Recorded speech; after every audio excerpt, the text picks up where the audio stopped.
메리 크리스마스.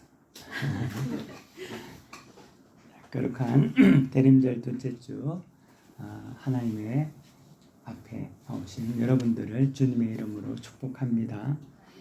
오늘은 대림절 두 번째 촛불 평화의 초를 오늘은 켰습니다.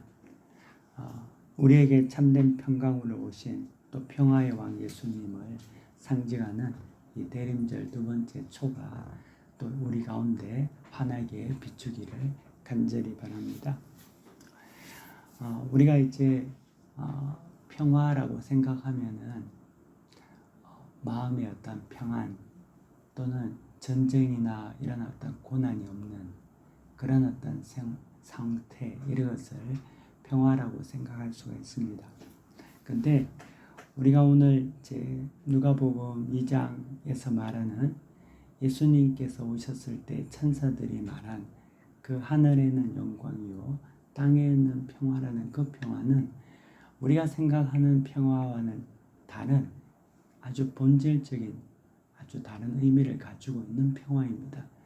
오늘 그 말씀을 우리가 함께 생각하고 또 그 말씀을 통하여서 우리가 이 땅에 어떻게 그 평화를 우리 마음에 간직하고 이해하고 또 그 평화를 가지고 우리 삶 속에 평안을 누리며 살아갈 것인지를 한번 생각하고 묵상하는 시간 되기를 원합니다. 성경에 보면은요, 천사들은 예수님이 탄생하는 순간에 이렇게 선포했습니다. 지극히 높은 곳에서는 하나님께 영광이요 땅에서는 하나님이 기뻐하신 사람들 중에 평화로다.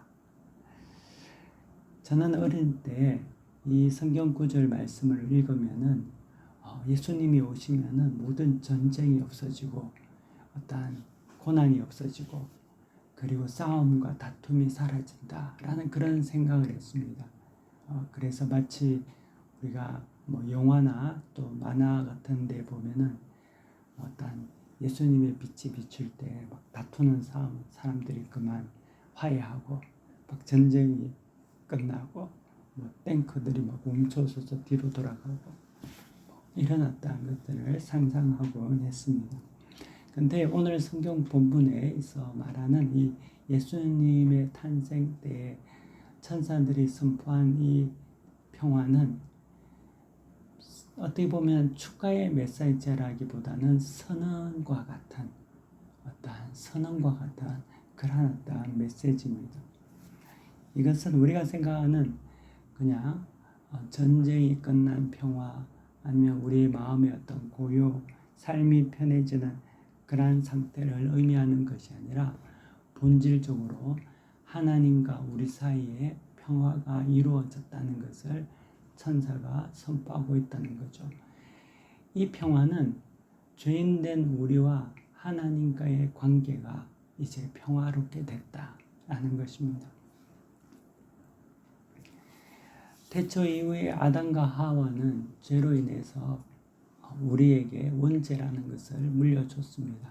그래서 우리는 아담과 하와의 원죄를 가지고 태어났습니다. 그러다 보니까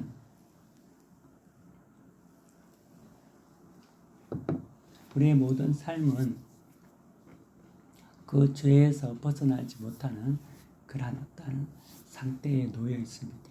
그러니까 하나님께서는 이 죄를, 이 파괴된 관계를 회복하기를 원하셨습니다. 그리고 태초에 하나님의 놀라운 섭리 가운데 이 일을 계획하시고 예수님께서 이 땅에 오셨습니다.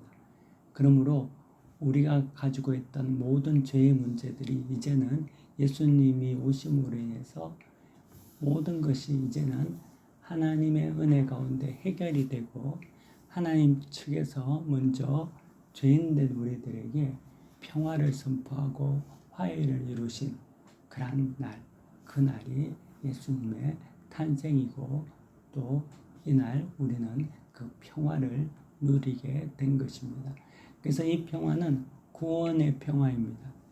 예수님이 오심으로 말미암아 이 땅에 있는 모든 자들은 예수를 믿는 모든 자들은 이제는 더 이상 주인이 아니라 구원의 백성이 되는 관계의 평화가 이루어진 거죠. 더 이상 하나님과 미워하는 관계가 아닙니다. 하나님과 싸우는, 하나님과 대적하는, 하나님과 원수된 관계가 아니라 하나님과 이제는 완전히 평화된, 하나님이 기뻐하시는 그런 어떤 관계가 되었다. 이것이 천사들이 선포한 평화의 본질적인 의미였다는 거죠. 그래서 예수님의 탄생은 하나님과의 관계적인 평화가 우리 가운데 이루어졌다는 것입니다. 더 이상 여러분은 여러분의 죄로 인해서 하나님과 관계에서 두려워할 필요가 없다는 거죠. 그리고 여러분들은 더 이상 죽음 이후에 구원의 문제로 두려워할 이유가 없다는 거죠. 왜냐하면 예수님께서 오셔서 하나님과 우리와 이 땅에 있는 모든 자들이 완전한 평화를 이루게 되었다는 것이 오늘 성경에서 말해주는 그 평화입니다. 하늘에는 영광, 땅에는 평화라는 것이 하나님과의 모든 관계가 이제는 평화롭게 되었다. 이제는 우리는 구원의 백성이 되었다. 더 이상 우리를 묶고 있는 죄의 사슬은 없다. 그리고 우리는 천국 백성이 되었다. 그리고 하나님이 기뻐하고 사랑하는 자가 되었다. 라는 것이 이 평화의 의미라는 거죠. 그래서 이 평화는 우리가 그냥 생각하는 마치 전쟁이 종식된다든지 아니면 환경이 평안해지는 그런 것을 의미하는 것이 아닙니다. 천사가 말한 평안은 우리가 생각하는 군사적인 정치적인 평안을 말하는 것이 아니죠. 만약에 그 평안이었다면 예수님이 오시는 그때에 크리스마스를 기점으로 전 세계의 모든 전쟁과 모든 다툼들이 스탑이 돼야 되겠죠. 하지만 여전히 지금도 우리가 살아가는 세상은 전쟁과 다툼과 싸움과 고난이 늘 있죠. 하지만 성경이 말하는 평화는 그 평화가 아닌 더 본질적인 평화였다는 겁니다. 그리고 이 평화는 구원과 화해의 평화였다는 거죠. 동시에 이 평화는 우리에게 하나의 선언과 같습니다. 이것은 구원에 대한 확정을 말해주는 거죠. 예수님께서 오셨을 때 선포한 이 평화는 더 이상 하나님과 우리의 관계가 파괴된 관계, 이제 죄로 인하여서 대적하는 관계가 아니라 하나님께서 우리를 받으시고 사랑하는 자가 되었다라는 그 평화였기 때문에 이 평화는 우리에게 구원의 확정을 허락하는, 나타내는 굉장히 중요한 선언입니다.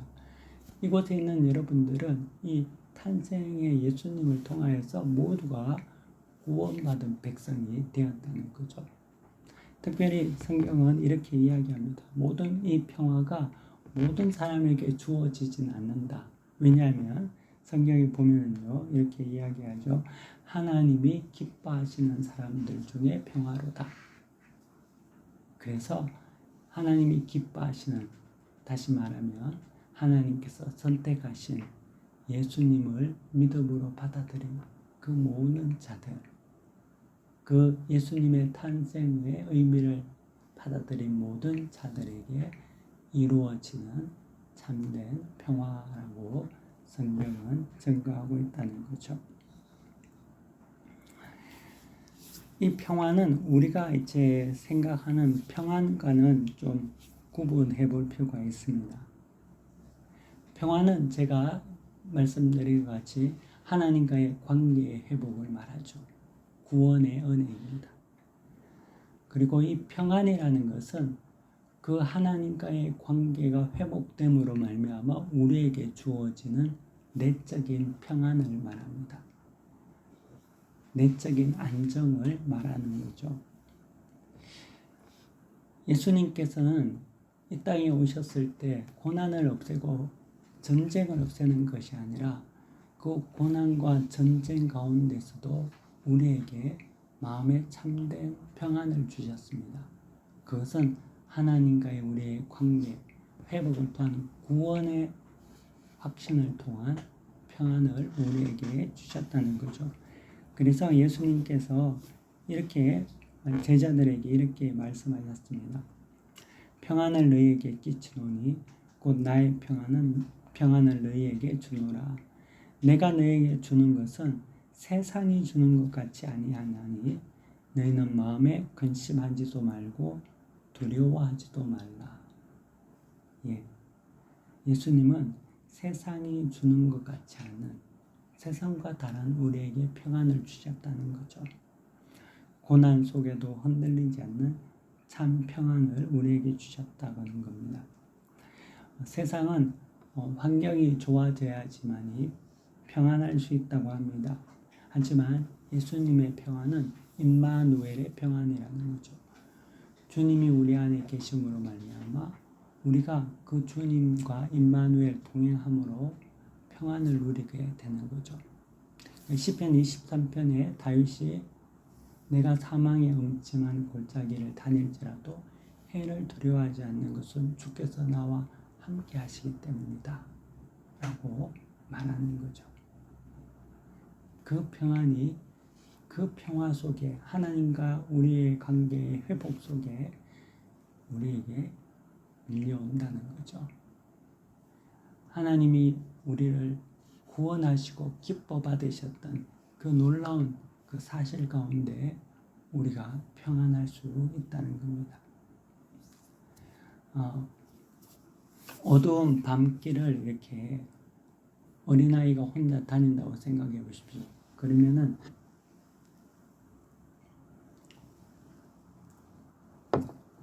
아이는 두려울 건 아닙니까? 근데 그 옆에 엄마나 아빠가 옆에 있으면은 마음이 평안하죠. 콧노래를 부르고 가죠. 그런 것 같이 누가 있느냐, 누가 나와 함께 있느냐가 다르게 되는 거죠. 우리에게 주신 평안은 임마누엘의 평안이라는 거죠. 주님이 우리 안에 계셔서 그 주님을 인하여 우리가 참된 평안을 누릴 수 있는 거죠. 어떤 우스갯소리인데요. 여러분들이 안 웃을 수도 있어요. 나이롱 집사님이 제 집으로 돌아가는데 밤길이 너무 무서운 거예요. 골목길이. 근데 이제 찬송을 좀 부르려고 하니까 마음이 이제 무서워서 이분이 이제 나이롱 집사다 보니까 찬송가가 기억이 나는 게 별로 없는 교회를 다녀도 이제 띄엄띄엄 다니고 그래서 이제 부른 게 하나님이 보호하사 우리나라 만세 애국가 그나마 하나님이 그 안에 있어서 그걸 불렀다고 합니다. 안 웃기죠? 우리가 주님이 우리 안에 있다는 것은 확실한 큰 차이가 있습니다. 이 예수님께서 오셔서 선포한 이 평안이란 평화라는 것은 우리에게 놀라운 평안을 주는 평화라는 거죠. 그래서 우리가 이것을 묵상할 필요가 있어요. 하늘에는 영광, 땅에는 평화라는 것이 그냥 평화가 아니라 나에게 완전한 평안을 주는 평화라는 거죠. 하나님이 우리와 함께 하신다. 이것이 우리에게 평안의 근원이 되는 거죠.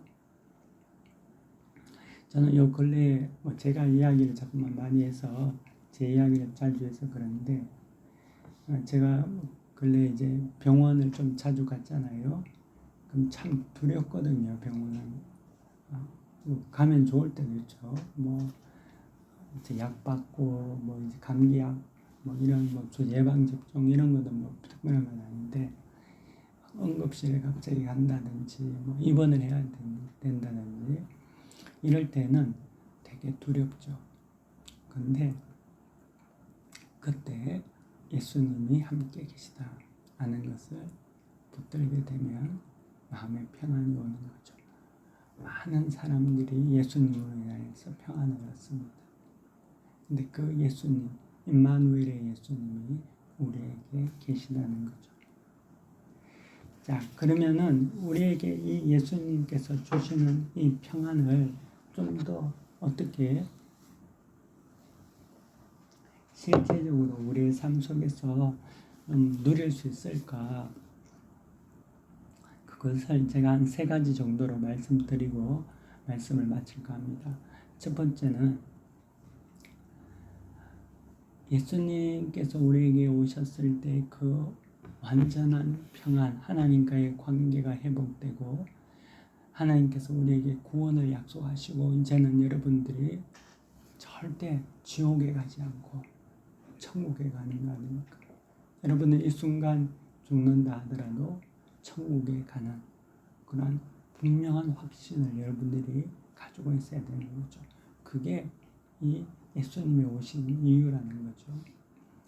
그리고 그 평화 가운데 우리가 온전한 그 평안을 누리기 위해서는 먼저 기도로 날마다 하나님 앞에 우리의 염려를 맡길 때 평안이 주어집니다. 우리의 평안을 방해하는 것들이 있습니다.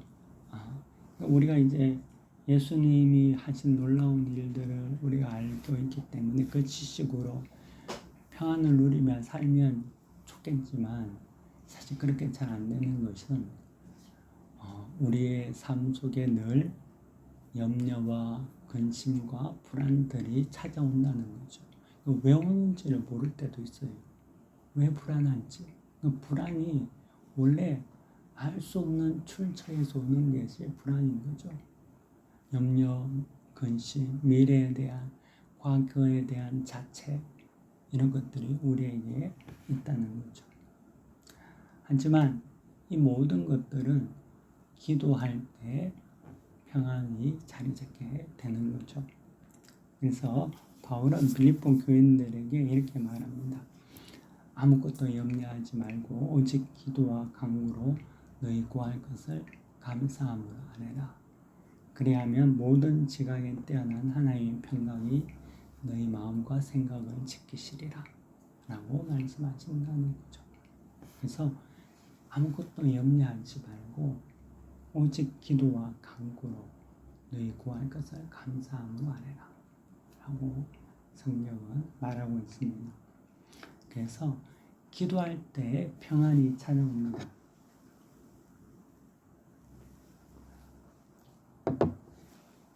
기도를 많이 하면 평안이 많이 찾아옵니다. 여러분들이 아침에 일어나서 계속 기도만 하면 마음에 늘 평안이 있을 거지만 24시간 그렇게 할 수는 없으니까 하지만 기도는 우리의 염려와 근심을 물리치게 하는 그런 어떤 비례적인 일을 합니다. 많이 기도하면 많이 염려와 근심이 사라지고 적게 기도하면 적게 사라집니다. 저는 유대인들이 하루에 3번 또는 4번 기도한다는 게 되게 형식적인 어떤 기도로 생각을 한 적이 있었는데 그렇지 않다는 것을 느꼈습니다. 왜냐하면 그들이 어떤 하루에 3번, 4번의 기도는 그 기도 가운데서 수많은 자신의 염려와 근심과 불안들을 그 안에 하나님 앞에 내어놓는 그리고 그 안에서 해결함을 보는 마음의 평강을 누리는 그런 어떤 은혜의 시간이 되었던 거죠. 그래서 기도하면 평안이 찾아오죠. 기도할 때 우리에게 어떤 일이 일어나면 우리의 통제권을 우리가 내려놓게 되는 거죠. 내려놓는다는 겁니다. 하나님께서 우리의 인생의 책임자이심을 우리가 인정하게 되는 거죠. 그리고 하나님께서 내 인생의 길들을 보호하시고 또 지켜주신다는 그런 믿음을 갖게 된다는 겁니다. 그때 우리는 모든 불안을 내려놓고 하나님의 주권을 인정하게 된다는 거죠. 그래서 기도를 할 때 우리는 실제적으로 우리가 더욱더 많이 평안할 수가 있다는 거죠. 사랑하는 성도 여러분, 기도하시기를 바랍니다. 그러면 기도할 때 하나님께서 여러분 마음에 평안을 주시고 은혜를 더해 주십니다. 두 번째는 말씀으로 마음을 지킬 때 하나님은 우리에게 평안을 주십니다. 불안과 두려움, 이 모든 것들은 거짓된 생각이나 왜곡된 모든 것들, 미래에 대한 오해에서부터 오는 거 아닙니까? 그런데 그런 어떤 잡다한 생각들을 말씀이 우리를 바로잡아 준다는 거죠. 그래서 말씀을 읽을 때 우리는 우리가 잘못된 방향으로 이루어지는 모든 우리의 헛된 생각들을 다 끊어버릴 수가 있다는 거죠. 참으로 신기한 게 여러분도 성경을 읽어본 사람은 누구나 이야기하지만 자기에게 주시는 하나님의 말씀이 있습니다. 물론 그 말씀이 내가 필요하니까 그 말씀은 보이는 거죠. 근데 그 말씀이 그 하나님의 말씀이라는 거예요. 그 말씀이 지가 생각하는 지 말이 아니라 그 말이 하나님께서 그 심령에게 주시는 말입니다. 여러분들이 이 말을 믿으시기를 바랍니다. 하나님께서는 그 생명의 말을 통해서 우리를 위로하시고 회복해 하신다는 거죠. 그렇기 때문에 말씀을 대할 때 여러분들이 말씀을 통해서 위로를 받습니다. 저는 이제 개인적으로 갈급할 때가 있잖아요. 그러면은 성경을 읽거든요. 근데 성경을 읽어도 말씀이 내한테 와닿지 않을 때가 있어요. 그러면은 와닿을 때까지 읽습니다. 그 말은 내 마음에 와닿는 말씀이 있을 때까지 성경을 본다는 거죠. 그때 하나님께서는 그 말씀을 통해서 나에게 은혜를 주시고 다시 위로를 주시고 용기를 주시는 거죠. 그리고 평안을 허락하여 주신다는 거죠. 그래서 하나님의 말씀은 살아있기 때문에 여러분들에게 반드시 역사하고 또 여러분에게 은혜를 베풀어 줍니다. 그러므로 이 말씀을 늘 우리 가운데 가까이 하고 묵상할 때 용기를 얻고 또 하나님께서 그 말씀 가운데 우리를 붙잡아 주신다는 거죠. 그리고 마지막 세 번째로는 우리가 늘 성령을 의지하면서 살아가야 할 것입니다. 그래서 주님은 이제 육신으로는 우리와 함께 계시지 않습니다. 대신 주님은 우리와 함께 성령으로 함께 계신다고 하셨기 때문에 성령이신 우리 예수 그리스도를 우리 마음에 늘 함께 받아들이고 또 기도와 말씀 가운데 우리 속에 임재하고 그렇게 살아가야 할 줄 믿습니다. 사랑하는 성도 여러분, 오늘 우리가 이제 두 번째 대림절 평화의 초를 밝혔습니다. 예수님께서 오셔서 하나님과의 우리의 어떤 관계적인 평화를 이루시고 또 그 평화를 통해서 우리가 내적인 평화를 누릴 수가 있습니다. 비록 우리가 우리의 삶 속에서 어둠이 짙게 보일 때가 있고 또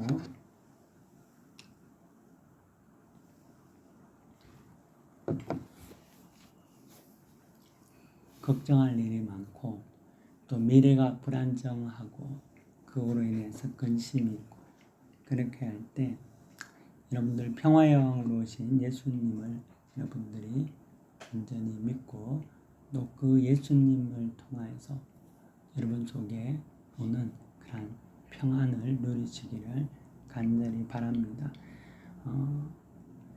우리는 두려움 가운데서도 두려움이 없이 불안 가운데서도 불안을 이기고 염려 가운데서도 염려를 떨치며 담대하게 이 땅을 살아갈 수 있습니다. 오늘 대림절 둘째 주 하나님과의 화목에서 오는 참 평안이 여러분 심령의 깊은 곳까지 흘러가는 그러한 은혜가 있기를 간절히 축원합니다. 우리 이 시간 우리 다 함께 기도하겠습니다.